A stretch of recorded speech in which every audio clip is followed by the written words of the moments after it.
強烈熱帶風暴泰利逐漸靠近本港，天文台指按現時嘅預測路徑，泰利嘅移動速度會加快。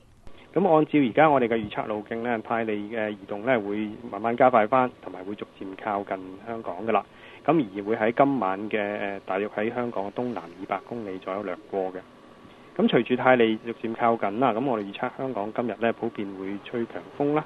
咁所以3號嘅強風信號呢，仍然都需要維持一段時間噶啦。咁但係轉發更高信號嘅機會呢就不大嘅。天文台預測本港今日普遍吹強風，大致多雲，有幾陣狂風驟雨，海面有大浪，最高氣溫大約30度。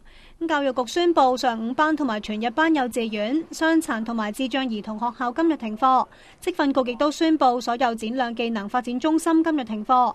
而社署就呼籲市民唔好送仔女或者係家人去到幼兒中心、長者服務中心或者係日間康復服務單位，但係各中心仍然會繼續開放。香港風頻電視記者胡海默報道。